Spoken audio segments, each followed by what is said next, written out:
These people shouldn't be allowed in places meant for real customers. The waiter deliberately pours ice water over a black father's expensive suit, smirking. The upscale restaurant falls silent as the Daniels family sits humiliated at their table. What should have been a joyous graduation celebration has turned into a public degradation. Their waiter Blake stands with the empty pitcher, contempt visible beneath his thin veneer of false concern. "Oops," Blake announces theatrically, ensuring nearby diners hear every word. Some folks just don't understand proper etiquette in establishments like this. The father, Anthony Daniels, rises slowly. His expression remains unnervingly composed as water drips from his ruined suit. He reaches into his pocket and extracts a card. "Actually, I'm Anthony Daniels, CEO of Pinnacle Restaurant Group. I own this place, and 37 others nationwide." The waiter's face drains of color. "You're fired, effective immediately." But this moment of justice was only the beginning of something much bigger. The Daniels family approaches Costello's, an upscale Italian restaurant gleaming with polished glass and ambient lighting. Anthony adjusts his tailored suit as his wife Vanessa smooths her elegant dress. Their teenage daughter Jasmine practically floats in her graduation outfit, while 10-year-old Tyler fidgets with his tie. "Best Italian in Chicago," Anthony says, not revealing his recent acquisition of the restaurant. He wants to experience Costello's authentically, see how customers are really treated. The hostess greets them with professional warmth. "Welcome to Costello's. Do you have a reservation?" "Daniels, table for 4, Anthony responds. "We're celebrating my daughter's graduation." "Congratulations!" the hostess beams at Jasmine. "Right this way." As they follow her through the dining room, waiter Blake Henderson notices their approach. His smile falters, eyes narrowing slightly. He exchanges a quick glance with manager Thomas Fleming, who responds with an almost imperceptible nod. Blake approaches their table with visible reluctance. "Welcome." His greeting lacks the warmth offered to nearby tables. He stands stiffly, forgetting to provide menus until Anthony politely requests them. "Today's specials are..." Blake rushes through descriptions, deliberately speaking in a condescending, oversimplified manner. "The fish is fresh." He emphasizes the word as if explaining to children. At the next table, Blake transforms. He's attentive, knowledgeable, offering wine pairings and detailed descriptions to the white couple seated there. The contrast is striking. "We'd like to start with the calamari and the bruschetta," Anthony says, maintaining his composure while noting Blake's behavior. "And could I see your wine list?" Vanessa adds politely. Blake returns with a wine list, sliding it toward Anthony. "The prices are listed on the right," he says pointedly. Anthony selects an expensive bottle. "We'll have the Barolo, 2015. Blake raises his eyebrows. "Are you sure about that price point? Perhaps I could suggest something more appropriate?"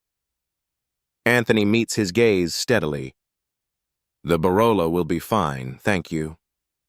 "It's your money. Mr. Daniels." Blake deliberately mispronounces the name, despite Anthony's earlier clear introduction. As Blake walks away, he whispers something to another server while glancing back at the Daniels family. Both snicker before separating.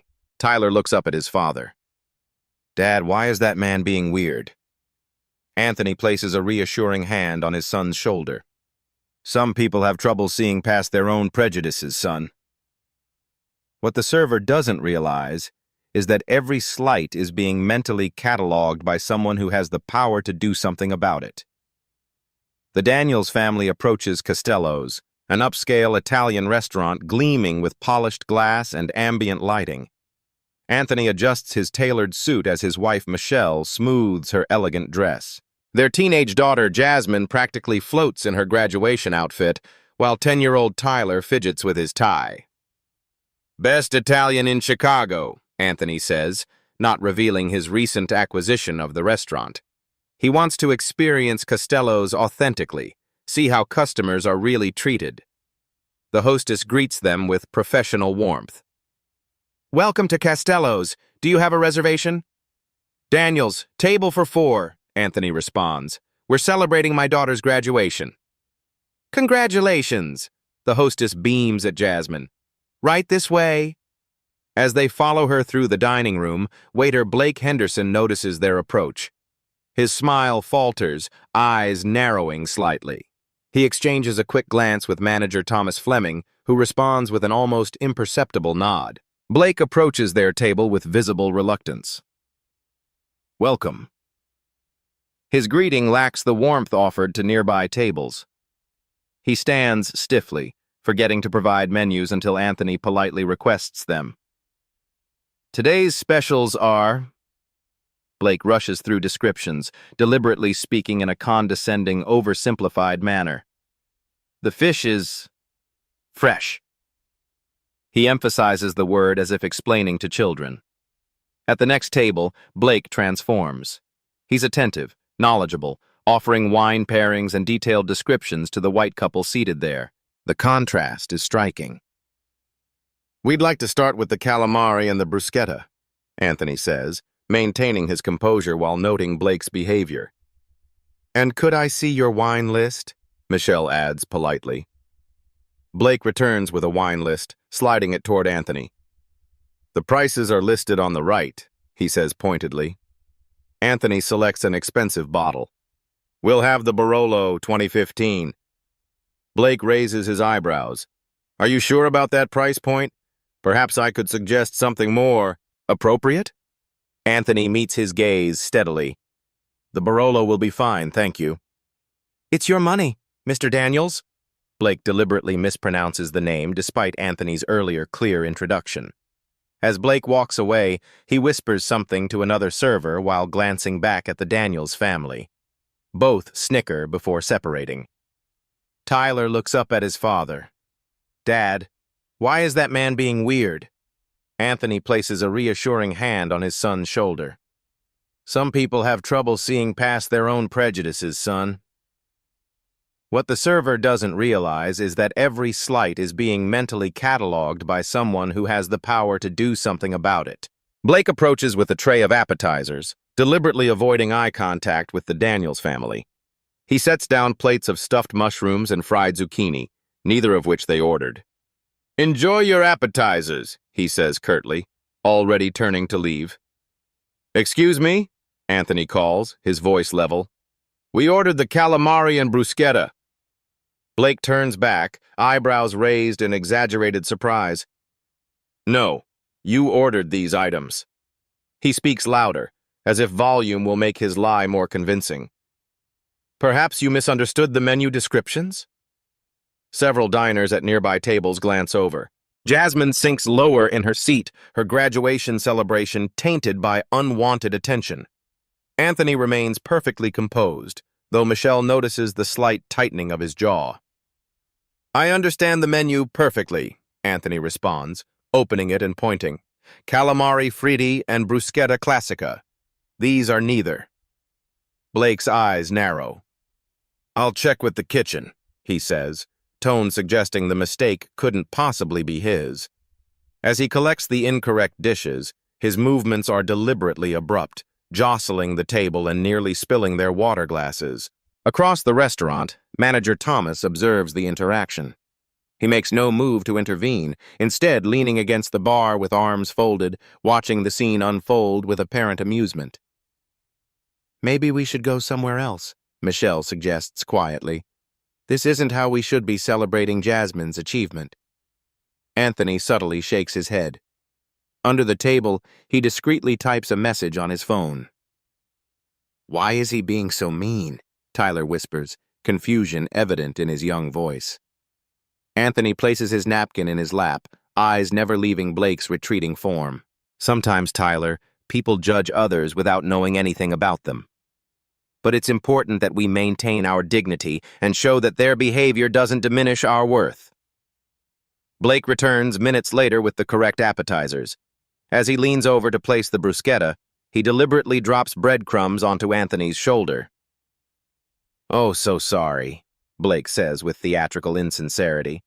His apology is performed loudly for the benefit of onlookers, but his smirk betrays his true intent. Anthony brushes the crumbs from his suit jacket, maintaining unwavering eye contact with Blake, who shifts uncomfortably before retreating. Anthony's phone vibrates silently. A text message appears. Security footage access granted. Recording everything now. He slips the phone back into his pocket, his expression revealing nothing of the methodical documentation now underway. Blake's performance has just earned him a starring role in a drama he never anticipated. The Daniels entrees arrive 40 minutes later, long after surrounding tables who were seated after them have been served. Blake doesn't apologize for the delay. Instead, he hovers uncomfortably close to Michelle as he sets down her plate, the intrusion of personal space deliberate and discomforting.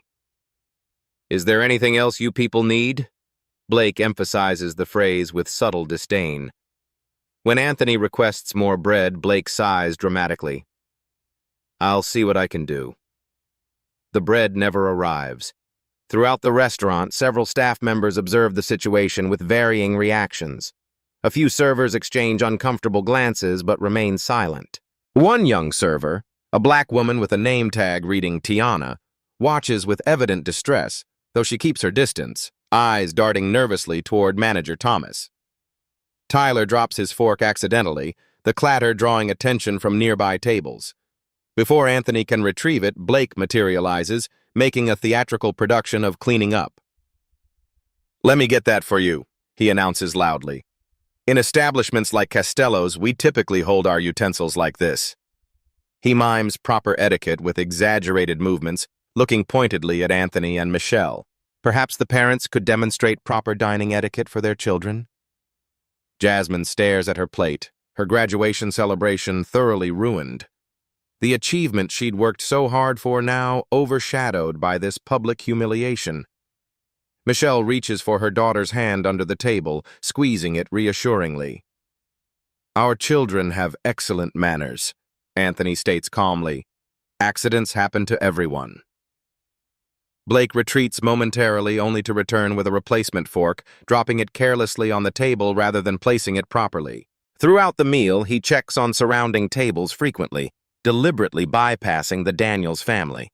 Anthony maintains his composure, though Michelle notices his increasing tension in the slight furrow of his brow. He's documenting every interaction, she realizes, recognizing the expression he wears during critical business assessments. The final incident occurs as they finish their main course. Blake approaches with a large pitcher of ice water, ostensibly to refill their glasses. As he reaches Anthony's side, he trips on nothing. The entire pitcher cascades over Anthony, drenching his suit and splashing onto Michelle. Ice cubes scatter across the table and floor. The restaurant falls silent. These people shouldn't be allowed in places meant for real customers, Blake says, loud enough for half the restaurant to hear. Then, with mock concern, oops, so sorry. Some folks just don't understand proper etiquette in establishments like this. The silence intensifies. Jasmine looks mortified. Tyler's eyes widen in shock. Michelle begins dabbing at her dress with a napkin, her hands trembling slightly with suppressed anger. Anthony rises slowly from his seat. Water drips from his ruined suit jacket, but his dignity remains intact. His expression is unnervingly calm as he reaches into his breast pocket, extracting a business card that somehow remained dry. Actually, he says, voice steady and authoritative, I'm Anthony Daniels, CEO of Pinnacle Restaurant Group. I own this place, and 37 others across the country. He holds the card between two fingers where Blake can clearly see his title. You're fired, effective immediately. Blake's face drains of color. The pitcher hangs limply from his suddenly nerveless fingers. As stunned silence engulfs the restaurant, manager Thomas emerges from the shadows, his confident swagger replaced by visible panic. Mr. Daniels, there must be some misunderstanding. Thomas approaches, sweat beading on his forehead despite the restaurant's cool temperature. His voice carries a forced joviality that doesn't reach his eyes. Anthony turns his steady gaze to the manager. Is there? I've been watching you watch this unfold all evening. You did nothing. Thomas stammers. Blake is one of our most experienced servers. I'm sure he didn't mean... Michelle, Anthony interrupts calmly. Would you take the children to get cleaned up, please? His tone is gentle with his family, but leaves no room for discussion. Michelle nods, understanding the shift in her husband's demeanor. Come on, kids. She guides Jasmine and Tyler toward the restrooms, giving Anthony's arm a supportive squeeze as they pass. Once his family is out of earshot, Anthony's expression transforms, not to anger, but to something more focused, more determined. He pulls out his phone and dials. Diana, he says to his executive assistant, implement protocol dignity at Costello's Chicago, effective immediately. A pause. Yes, full documentation. I'm sending access codes for the security system now. Thomas hovers awkwardly, his confident demeanor completely evaporated. Behind him, the restaurant has become a hive of nervous energy. Servers whisper to each other. Customers pretend not to stare while watching intently. In the kitchen, panic spreads. Blake defends himself to fellow staff members, voice rising. How was I supposed to know? They didn't look like they could afford this place. You saw the suit he was wearing, a line cook counters. That's a $3,000 Armani. Whatever, Blake scoffs. Not my fault he can't take a joke. Tiana, the young server who had watched uncomfortably earlier, slips into the manager's office. She downloads security footage onto a flash drive, hands shaking but determined. In the women's restroom, Michelle helps Jasmine dry her splashed dress. I'm sorry your celebration was ruined, sweetheart. It's not your fault, Jasmine says quietly. Dad handled it really well. Is the bad waiter going to get in more trouble? Tyler asks, watching his mother dab at water spots on her dress. Michelle considers her answer carefully. When people behave unjustly, there should be consequences. But what's most important is how we respond. She kneels to eye level with her son. Your father showed strength by maintaining his dignity. That's a powerful lesson. Back in the dining room, Anthony makes another call. Sarah, legal department. I need immediate review of all complaints filed against Costello's Chicago in the past 12 months. He listens. Yes, particularly discrimination claims. And I want HR to pull all personnel records for Blake Henderson and Thomas Fleming. Thomas approaches again, hands spread placatingly. Mr. Daniels, please. We can comp your entire meal. This doesn't represent our values at Costello's. Anthony's gaze is penetrating. How many other families has he done this to while you watched? Thomas has no answer, his mouth opening and closing silently. Anthony's phone buzzes with an incoming text. He reads it, his expression unchanging despite the message. Found 3 previous discrimination complaints against both Blake and Thomas, all buried. He looks back at Thomas, who shifts uncomfortably under the scrutiny. I suggest you start updating your resume, Mr. Fleming. Outside the restaurant, a social media storm is already brewing as dinner patrons upload video of the confrontation. The Daniels family exits Costello's with dignity intact, despite their dampened clothing. Several patrons approach them in the parking lot, expressions sympathetic. Mr. Daniels? A woman steps forward, holding up her phone. I recorded what happened in there. It's already getting traction online. She turns the screen toward them, showing a social media post with rapidly climbing engagement numbers. Thank you, Anthony responds. But right now, my priority is my family. Once home, Anthony settles in his home office, suit changed but resolve undiminished. His laptop displays multiple windows, security footage from Costello's, employee records, complaint histories. Michelle brings him coffee, setting it beside stacks of documentation forwarded by his team. They found a pattern, Anthony says, voice tight. Not just Blake. The entire management structure has been enabling discrimination. The footage reveals damning evidence.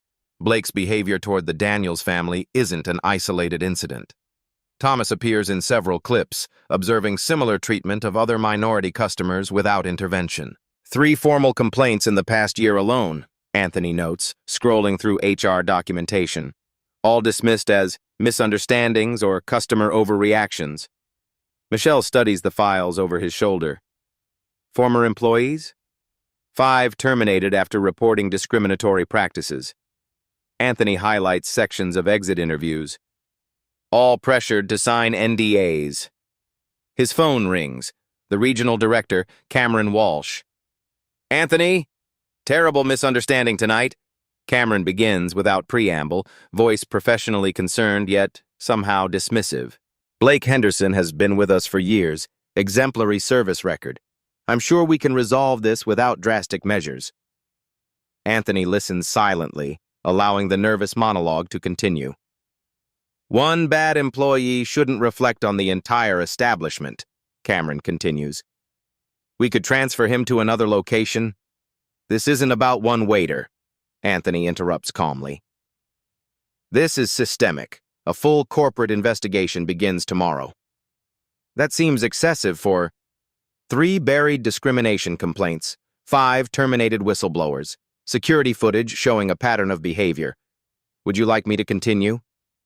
Silence on the line. Anthony creates a secure online portal, typing efficiently. The site offers anonymity and whistleblower protections for current and former employees across all restaurant locations in his group. Time to see how deep this goes, he murmurs, finalizing the site before distributing access through company channels. His phone rings again. Unknown number. Mr. Daniels? A female voice, hesitant yet determined. This is Tiana Williams. I was serving at Costello's tonight. She pauses, voice dropping. There's something you need to know about Manager Thomas and the regional director. This goes higher than you think. What Tiana reveals next confirms Anthony's suspicions. This isn't just about one restaurant. The next morning, Anthony meets Tiana at a quiet coffee shop downtown, away from Costello's. Her hands wrap nervously around her mug as she slides a USB drive across the table. I've been documenting everything for months, she explains. Thomas and Regional Director Cameron have a system. Complaints from minority customers get flagged and diverted directly to them instead of corporate HR. Anthony reviews the files on his laptop. Emails, texts, recorded conversations that Tiana had carefully saved. The evidence is unambiguous. They coached staff on how to handle certain customers, Tiana continues. Code words for giving worse service to people of color. If anyone complained, Thomas would personally resolve it, meaning bury it. And if staff objected? Anthony asks, though he already suspects the answer. Reduced hours, difficult shifts, eventual termination for performance issues, Tiana confirms. I've lasted because I pretended to go along with it, but it's been eating at me.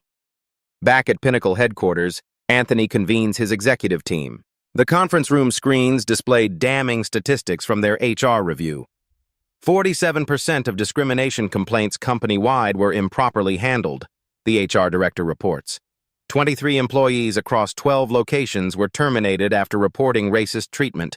15 were pressured to sign NDAs. Several executives shift uncomfortably. Some appear genuinely shocked. Others seem more concerned about potential publicity damage.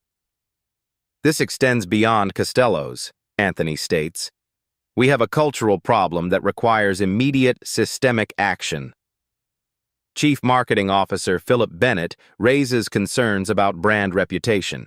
The incident is trending on social media. Our PR team suggests a quick, contained response focusing on the single employee. No, Anthony interrupts firmly. We're not burying this or deflecting. We address it comprehensively and transparently. Meanwhile, Blake attempts damage control through a local news outlet. The interview airs on morning television. I'm being canceled over a simple accident, he claims, expression wounded. In today's climate, service workers are afraid to do their jobs without being accused of racism. The reporter appears skeptical. Witnesses report you made several discriminatory comments before the water incident. Taken out of context, Blake insists. Mr. Daniels is using his power and privilege to destroy my career over nothing. The segment cuts to viral video clearly showing Blake's deliberate actions and comments. His narrative crumbles in real time as the reporter questions the obvious discrepancies. Anthony's phone buzzes with an alert from legal. Blake Henderson has filed a wrongful termination lawsuit, claiming discrimination against him as a white employee and demanding reinstatement plus damages. Blake's lawsuit might be the perfect opportunity to expose the entire system in public record. Blake and Thomas appear on American Values Today, a right-wing talk show with a history of inflammatory coverage. Blake sits with perfect posture, playing the persecuted victim. "What happened to due process in America?" the host demands indignantly. "Mr. Henderson made an honest mistake, and now the woke mob wants his head." "I've served thousands of customers with nothing but respect," Blake claims, eyes appropriately mournful for the camera. "One spilled water pitcher, and suddenly my 20 years in the industry means nothing." Thomas nods sympathetically beside him. "We're seeing cancel culture destroy good people's lives over simple misunderstandings." The segment conveniently omits the viral videos showing Blake's deliberate actions and comments. Meanwhile, Anthony's anonymous reporting system floods with testimonials. His team works overtime categorizing responses. Former servers describing racist seating policies, kitchen staff recounting slurs used by management, customers detailing discriminatory treatment. 63 submissions in the first 12 hours, Diana reports, displaying the analytics dashboard. 82% report similar experiences to what your family encountered. Anthony studies the patterns emerging across multiple locations. The problem isn't isolated to Blake, Thomas, or even Cameron. It's embedded in unofficial practices throughout the organization. He personally calls several former employees who had been silenced. Their shock at hearing directly from the CEO quickly gives way to catharsis. "I thought nobody would ever believe me," admits former chef Jerome Wilson, voice breaking. "They fired me after I reported kitchen managers using racial slurs. Made me sign an NDA to get my final paycheck." "I believe you," Anthony responds, "and I want your input on how we fix this." That evening, Michelle joins Anthony in his home office, bringing a cup of tea as he reviews documentation. She studies the concern etched in his features. "What if we host a forum?" she suggests. "Give affected employees a chance to speak directly with leadership. Real change can't just come from the top down." Anthony considers this. "You're right. We need their voices, their experiences to guide the reforms." As they begin outlining the forum structure, Anthony's phone rings. The display shows Restaurant Industry Quarterly. "Mr. Daniels? I'm Emma Chen from RIQ. We've been investigating racism in fine dining for months, and your situation has broken open something much bigger." She pauses. "Dozens of workers from across the industry want to talk. This goes beyond your restaurant group. It's an industry-wide reckoning that's long overdue." As Anthony prepares to respond, he realizes this moment could transform not just his company, but the entire restaurant industry. The Pinnacle Restaurant Group boardroom falls silent as Anthony concludes his presentation. Emergency board meetings are rare. This one has lasted 3 hours. Financial reports and marketing strategies have been replaced by discrimination statistics and testimonials. "Questions?" Anthony asks, standing confidently before the stunned executives. Board member Victoria Kingsley leans forward. "Anthony, while this is concerning, is such an extensive response necessary? The publicity alone could—" "Let me be clear about something," Anthony interrupts. He switches slides to a photograph of himself from 15 years earlier, younger but recognizable, standing outside a courthouse. "Before I entered the restaurant industry, I spent 12 years as a civil rights attorney specializing in workplace discrimination cases." Murmurs ripple through the boardroom. "I didn't randomly decide to invest in restaurants," Anthony continues. "I chose this industry specifically because of its notorious problems with racism and classism. My goal was always to transform it from the inside." The revelation lands heavily. Some board members exchange glances, connecting dots they'd never noticed before. "Protocol dignity isn't something I created overnight in response to what happened to my family," Anthony explains, revealing comprehensive documentation. "It's a program I've been developing for years, anti-discrimination infrastructure designed specifically for the restaurant industry." He displays a detailed implementation plan, revamped hiring practices, promotion criteria, complaint procedures, customer service protocols, and mandatory training programs. We've been quietly collecting data for years, Anthony continues, cycling through meticulously documented incidents across their restaurant portfolio.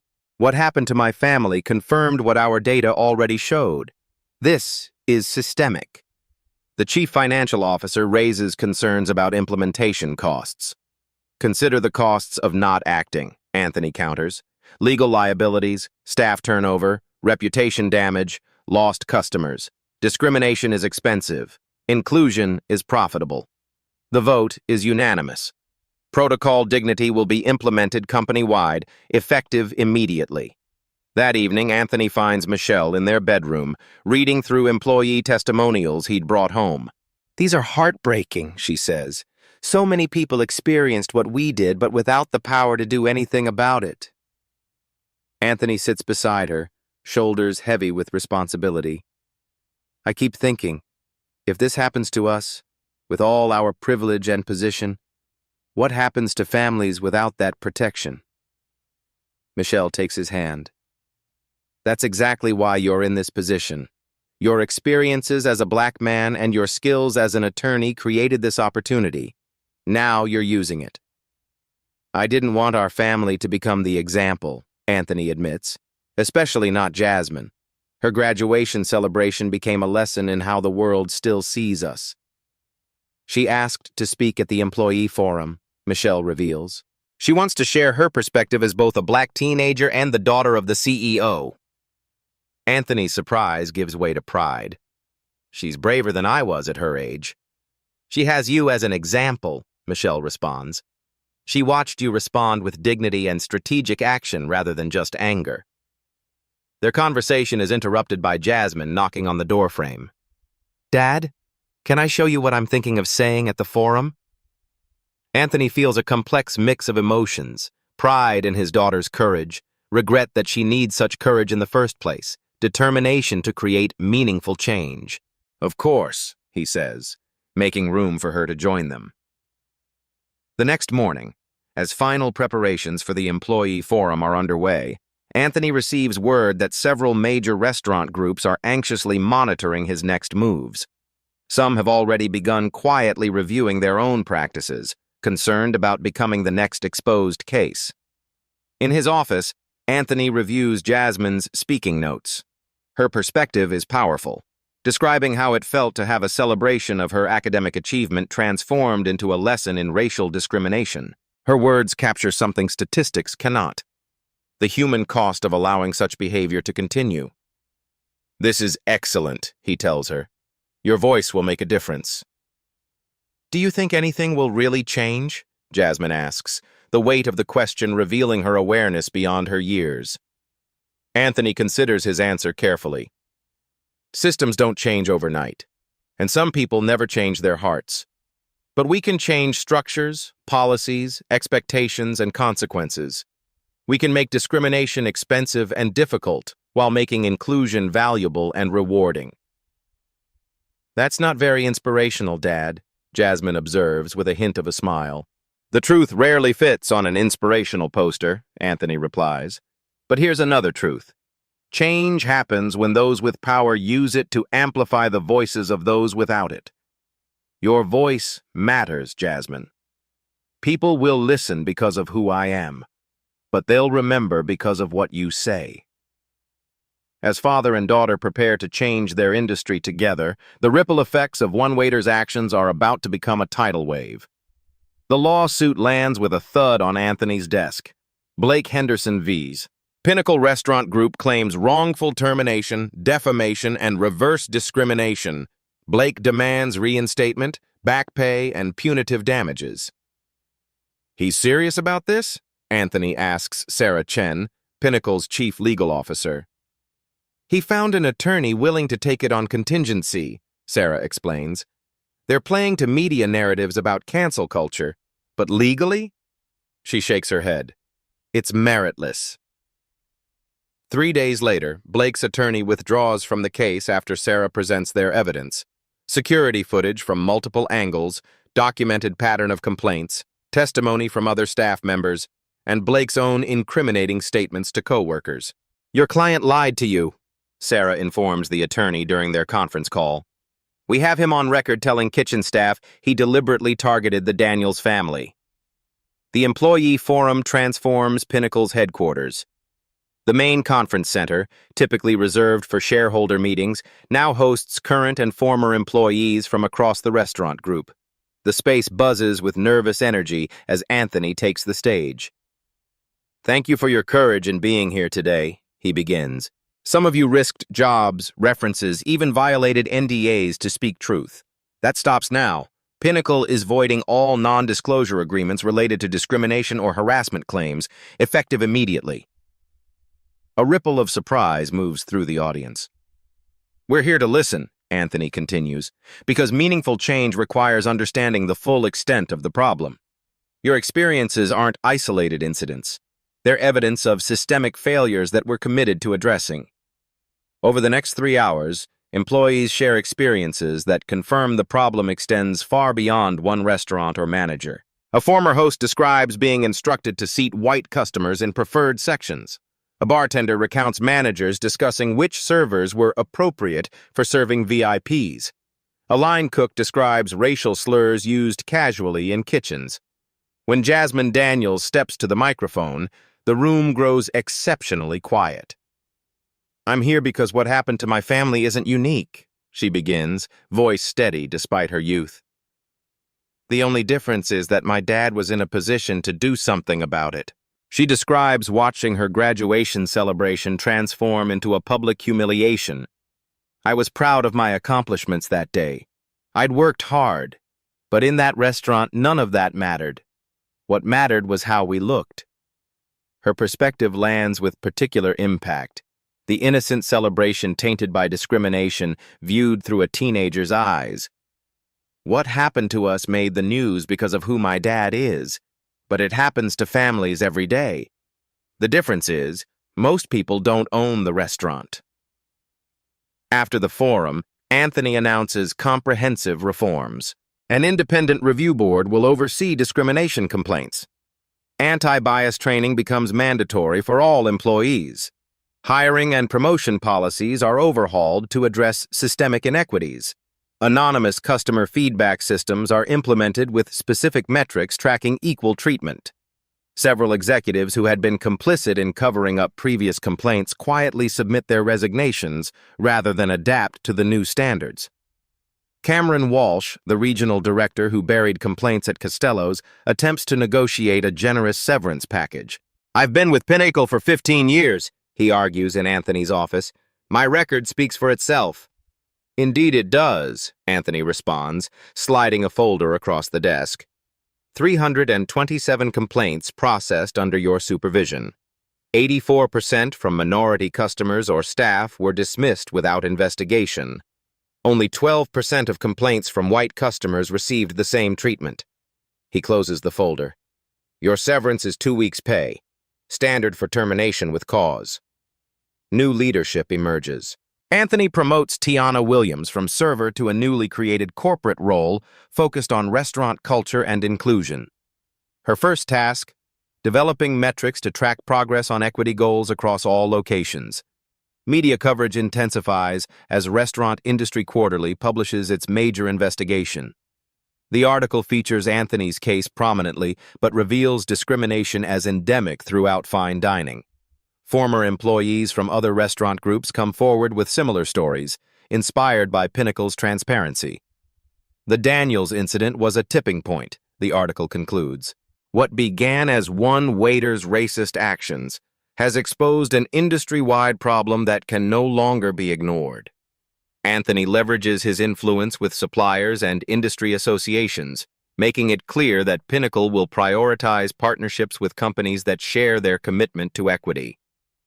"Our purchasing power exceeds $300 million annually," he reminds reluctant industry leaders during a conference call. "We'll direct that toward partners who demonstrate concrete commitments to inclusion." Other restaurant groups begin reaching out. Some approach defensively, concerned they might be the next target of public scrutiny. Others appear genuinely committed to change, seeking guidance on implementing similar reforms. Anthony engages selectively, prioritizing those who demonstrate sincerity. "We're not interested in performative changes," he explains to his team. "We're looking for partners committed to structural reform." 6 weeks after the incident at Costello's, the Daniels family shares a quiet dinner at home. The formal dining room, with its elegant table setting, offers a stark contrast to their experience at the restaurant. Michelle places a cake in the center, a belated celebration of Jasmine's graduation. "This is nice," Jasmine says, looking around at her family. "Better than that restaurant anyway." Tyler, ever direct at 10 years old, asks the question that's been on his mind. "Dad, did the bad waiter learn his lesson?" Anthony considers how to answer, aware that his children are learning how justice functions in an imperfect world. "Some people change when confronted with their behavior," he explains carefully. "Others don't. But either way, we've helped make dining safer for other families. Sometimes that's the best we can do. Make things better for those who come after us, even when the person who did wrong doesn't learn." "Is that enough?" Jasmine asks, the question weighted with emerging adult understanding of systemic inequity. "It has to be," Michelle answers softly. "We can't control how others respond. We can only control our own actions and use whatever influence we have to create better systems." Anthony receives a text from Diana. Blake Henderson has requested a private meeting, claiming he wants to apologize. His team has discovered that Blake and Thomas plan to wear recording devices, arranged by a conservative media outlet hoping to catch Anthony making damaging statements. "Do you have to work tonight?" Tyler asks, noting his father's attention to the phone. Anthony puts the device away. "No, tonight is for us. Everything else can wait." He looks around the table at his family. Michelle's quiet strength, Jasmine's emerging conviction, Tyler's innocent perception, and recognizes what truly matters. The systems may change slowly, but this moment, this celebration of his daughter's achievement, finally happens without discrimination or humiliation intruding. To Jasmine, he raises his glass, "Your future is bright, and you'll help make the world brighter for others." As the family celebrates, Anthony doesn't yet know that Blake's planned ambush will backfire in ways that will expose far more than one waiter's bigotry. Despite knowing about the wires, Anthony agrees to meet Blake and Thomas. He chooses the conference room at Pinnacle headquarters, neutral territory with his legal team present.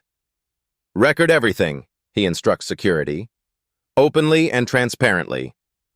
Blake and Thomas arrive with poorly concealed confidence.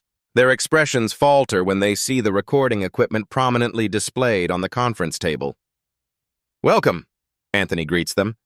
"As you can see, we'll be documenting this conversation from our end as well." Blake shifts uncomfortably, exchanging glances with Thomas.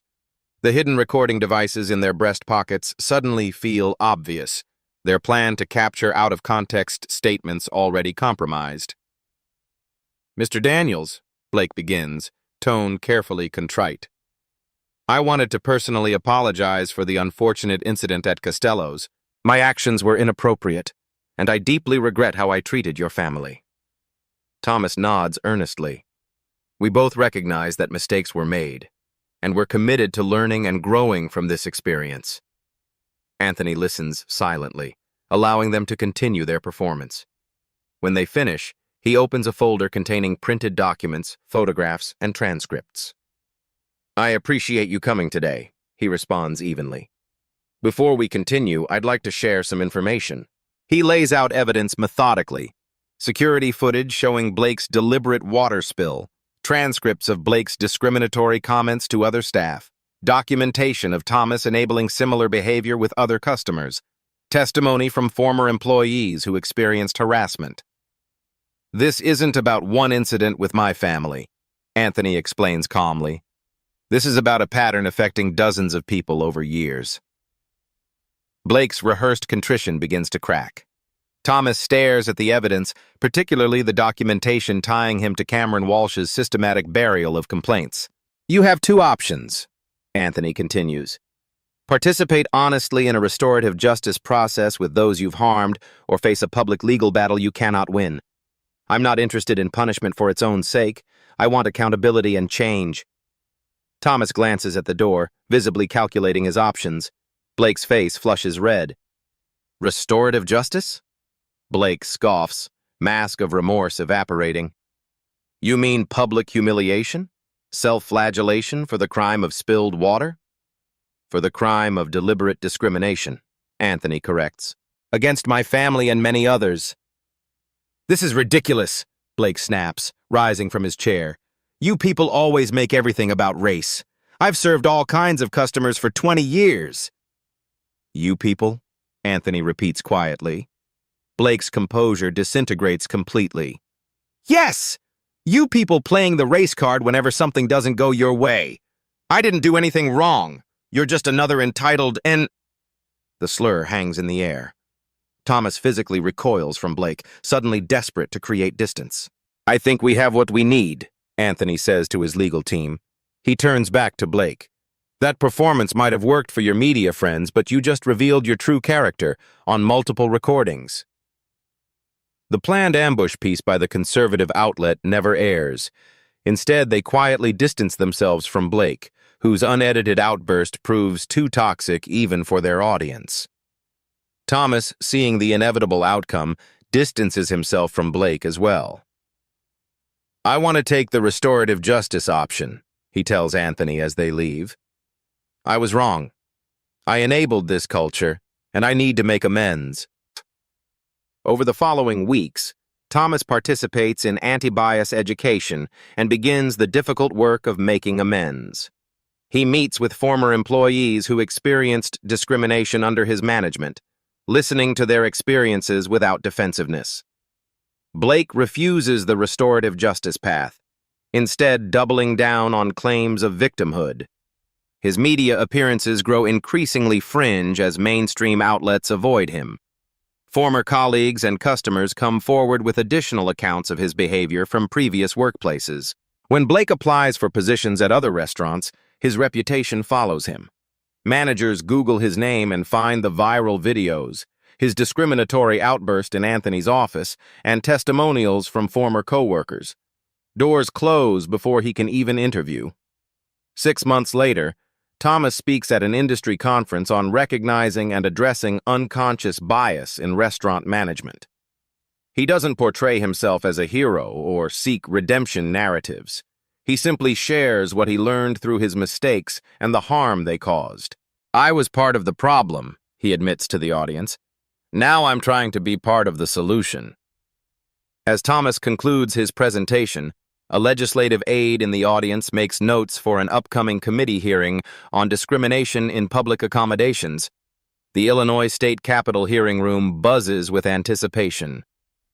Legislative Committee on Public Accommodations Chairman Senator Robert Garcia gavels the session to order. Today we examine discrimination in restaurant service, he announces. Our first witness is Anthony Daniels, CEO of Pinnacle Restaurant Group. Anthony approaches the witness table, placing a thick binder of documentation before him. The committee members lean forward, attentive to the man whose family's experience catalyzed a movement. Discrimination in restaurants isn't about isolated incidents, Anthony begins. It's about systemic patterns. He presents data collected across Pinnacle's 43 restaurants before implementing Protocol Dignity. The statistics reveal consistent disparities in service quality, wait times, table assignments, and complaint resolution based on customers' perceived race. Individual bad actors exist within systems that enable them, Anthony explains.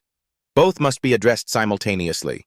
His testimony avoids sensationalism, instead offering concrete policy recommendations, stronger enforcement of existing public accommodation laws, clearer reporting mechanisms for customers experiencing discrimination, incentive programs for businesses implementing comprehensive anti-bias measures. The hearing stretches into afternoon, with testimony from industry representatives, civil rights advocates, and affected customers. Anthony's evidence-based approach provides a framework that transcends political divisions. Discrimination is bad for business, harmful to employees, and violates core principles of equal treatment. 2 weeks later, the Chicago Restaurant Alliance, representing over 200 establishments, announces industry-wide standards for anti-discrimination policies and reporting mechanisms. Some join reluctantly, fearing negative publicity. Others embrace the opportunity for meaningful change. "We are committed to ensuring every guest receives equal, excellent service," their statement reads. "Our industry can and must do better."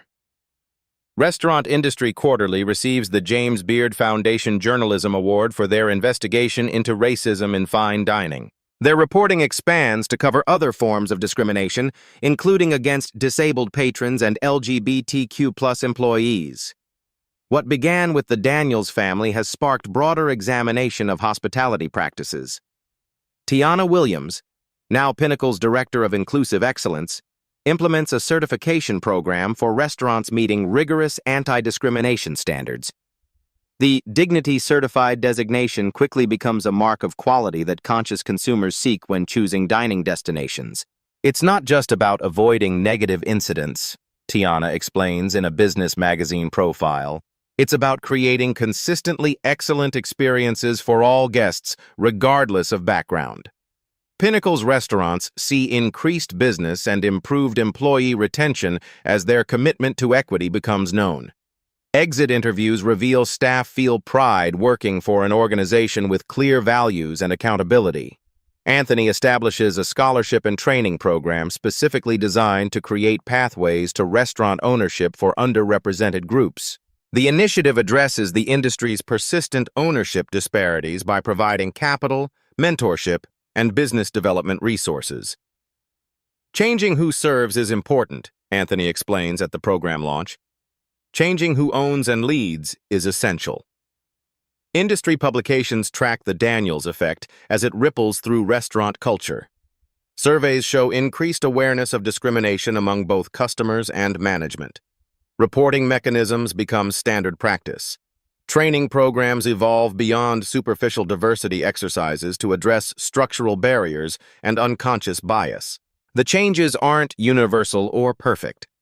Some establishments resist, claiming traditional service practices.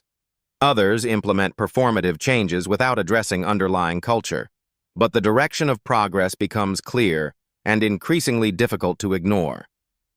6 months after his legislative testimony, Anthony receives an unexpected letter with a postmark from a small town 3 states away.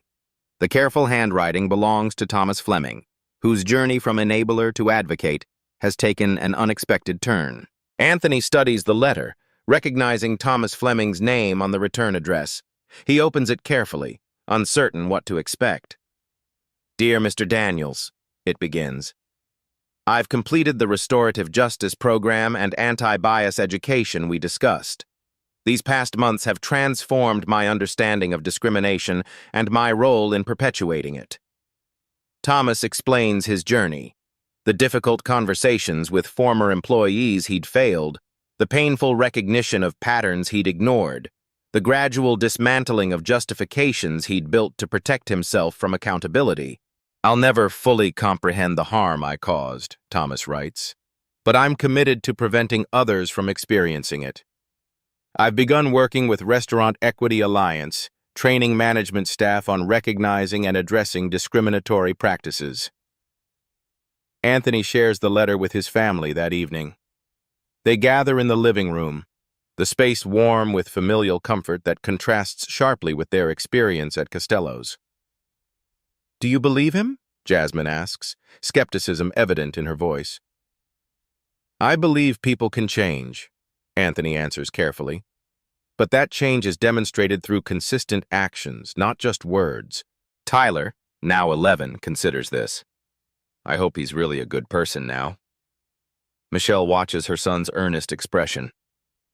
"People are complicated, Tyler. They can learn and grow, but trust has to be earned, especially after it's been broken. How we respond is another opportunity to model our values," Anthony reflects. "We can acknowledge growth without forgetting harm." After family discussion, they make a decision that surprises even Anthony.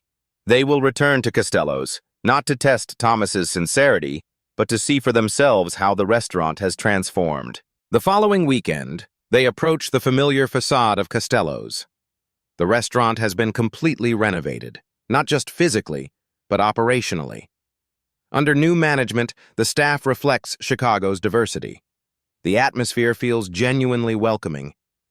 A host greets them warmly, with no recognition of who they are, exactly what Anthony hoped to experience. They're seated promptly at a comfortable table, treated with the same professional courtesy extended to all guests. Their server, a young woman named Ava, presents menus with knowledgeable descriptions of specials. Her manner is attentive without hovering, respectful without condescension. Anthony observes similar treatment at surrounding tables, consistency that indicates cultural change, not performance. Midway through their meal, Ava returns with a look of realization. "You're Anthony Daniels, aren't you?" she asks quietly.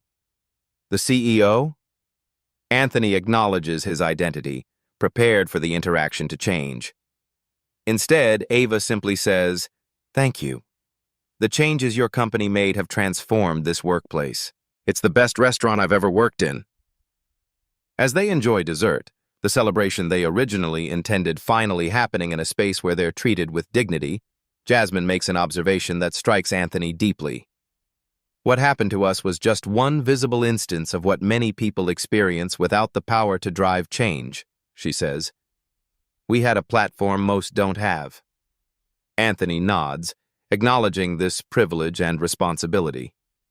"Which is why we must use whatever influence we have to create more equitable spaces. Not everyone can own the restaurant, but everyone deserves to be treated with dignity inside it."